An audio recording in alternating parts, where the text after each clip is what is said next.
nerfs I am, because I have to see what they did to us all. Yes, what did they do? How is this going to affect the game? How are we going to cope with the fact that TU 15.1 is now in full effect and all the changes have been made? So, let's start with the most pressing issue at hand before we do anything else. Welcome to Noobs Can't Be Stopped, and this is another Division video, and as always, it's good to see y'all. Now, let's get down to the business. Now, it is time to check out and see what they did. We all know that they nerfed. Well, not nerfed. Let's put it like this. They cut the XP that you will receive for proficiency in half. Alright, I was level 7, almost level 8 yesterday, and I got dropped down to a 5. What the holy effing F. Yeah, that's how mad I am. I'm cursing in silence. Now look at this. All my stuff that was proficient is still proficient, but it dropped me down to a 5 on my level. Okay, wonder you just started the game yesterday and let's just say you grinded for 8 hours and you got a level 5 because you got everything proficient and everything of that nature. You took the time to do it. What does that spell for everyone else? And what I come up with is, I did a control point and I did a resource convoy just to see if the XP that I get from there would be substantial. The XP that I'm getting from there will level my watch level up because I leveled up twice by doing both.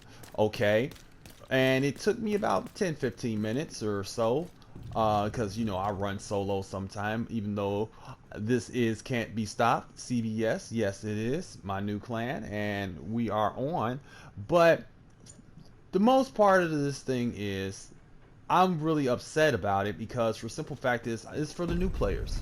The new players have came into the game and everything of that nature, and they literally are grinding their little butts off to try to get to a place where they can be competitive in all aspects of the game, which is not a bad thing because everybody wants to be proficient in Conflict. We got Dark Zone, we got Coney Island and Keener's missions and all the other fun stuff to do. So why would you cut the XP in half? I haven't ran countdown yet. I think I'm gonna run a countdown to see how this is all going to play out. But thing was, it's an 8-player game mode. You're gonna get a lot of XP and stuff like that. I understand nerfing everybody back down to 20 that was over 20 because there was some outlandish accounts, and when I say outlandish, I'm talking about level proficiency level 30, proficiency level 28, 22, 27, 25. Like, it was just out of control. Like, there was no cap, and these players actually benefited from that because they had extra weapon damage, extra armor, and things of that nature in the Dark Zone and other places like that. So I get why you would cut the XP in half, but I don't get why you would cut everybody's XP that they gained over the last few days in half instead of just nerfing those accounts back to 20. It would make more sense to go after the people that were over that and bring them back down and send an apology letter to them, because let's face it, it's not their fault. That is one of the major updates of TU 15.1. Now let me tell you about the other one, which people will actually be appreciative of, because it's not all bad, but it was pretty bad. Let's go right to my mask because I want to show you this one right here, because guess what?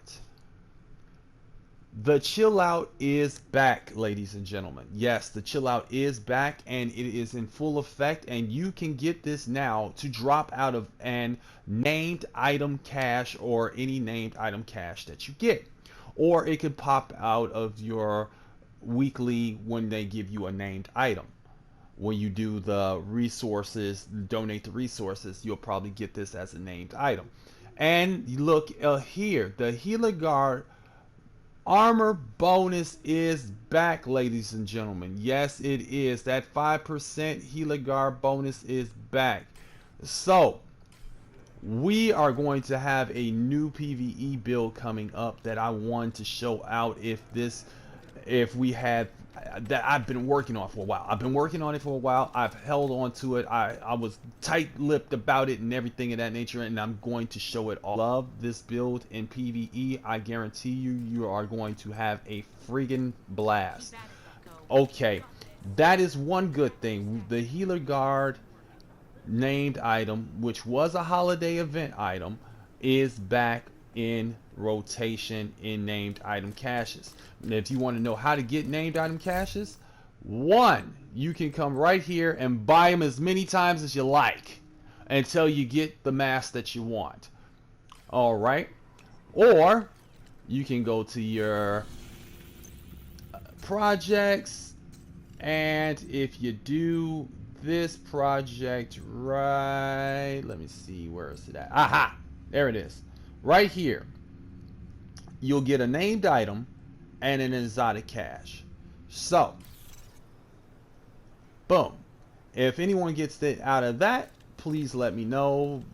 Just give me a link to your video in the description. I'll put it up for you and everything of that nature. Okay, now, well, not give me a link to the description, but give me a link to your site and I'll put it in my description. But yeah, I promote everybody. I love everybody. What is the next thing on my list here? Okay, the next thing on the list is the exotic weapons, changes to them and things of that nature. The blue screen, we all know by shooting a dead NPC or a dead enemy that it was granting bonus armor stacks. Okay, now what I want you to know is that if you have been doing that and figured that out, you just literally have nothing but time on your hands, because I didn't even know that was a thing until recently. The blue screen will now not do that. So you can't just shoot a dead NPC or shoot at the ground or whatever you were doing to get the bonus armor in whatever it was. I think it was Conflict, Dark Zone, wherever they shot the dead animal at. For whatever reason why. It's not going to happen anymore. Also, the blue screen and the Dread Eat It will be a part of the general loot pool, and you can get these out of exotic caches. They changed their mind about that. That is not going to pacify us, Division, about the fact that you nerfed the kill XP by 50%. Now, I'm not really still happy about that, but you can get unlimited exotic caches by just bringing yourself to drop. Now, what you get out of the exotic caches varies and things of that nature. So, well, since I'm here, I might as well go over whether or not it is worth getting these exotic caches. Because if you have these projects done, the Nemesis and also the Chatterbox, they will also fall into that loot pool now, and you can get those weapons as well. And anything that you don't have, you can possibly get, because not everyone has every exotic in the game. I was just gung-ho about getting everything right down from the holsters and everything. So my drops might be a little bit different than yours. So let's go ahead and open up some exotic caches. I'm going to open up 20 exotic caches for you right now. All right, let's go. Starting here. Bang. We got a Acosta's Go Bag right off the jump. Boom. A Waveform. We got some Sawyer knee pads. We got some BTSU gloves. We have some Ninja Bite knee pads. A Sweet Dreams. A capacitor. God rolled. It looks like that is almost God rolled. A Bullet King. A Lady Death. Some more Ninja Bite knee pads. A Scorpio.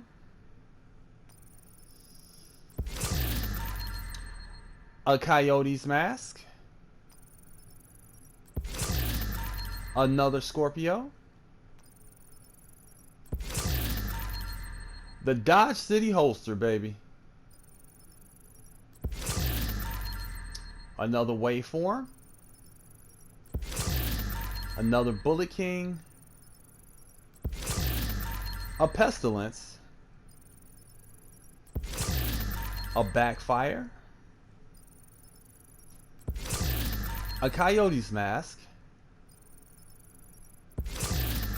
And a Merciless. 20 exotics right off the bat. And let's see what the rolls on them are. Pretty good rolls, actually, to totally be honest with you. Look at that. They're really rolled very, very well. I wasn't expecting them to roll this good. Yeah, they're really, really rolled very well. Wow. I was not expecting that. Like, you really don't have to really do anything to this Coyote's mask, and it's God rolled. Nice Scorpio, and wow. I was not expecting this to come out as good as it did. The rolls come out as good as they are, but there are pretty good rolls on this stuff. Totally be honest with you. Look at that. Wow. It's like, wow. Even the Merciless came out pretty good rolled on that. And remember, that used to drop horribly rolled. I'm talking about like crit chance was like at 4% and something like that. I remember that was a grind to get that. Whew, it was just messed up. But yeah, it's worth it. Get those exotic caches and you'll get a bunch of stuff that you need, like the BTS Yugi gloves for raids and stuff like that, and you get a capacitor for legendary content and stuff like that. That's a beautiful thing.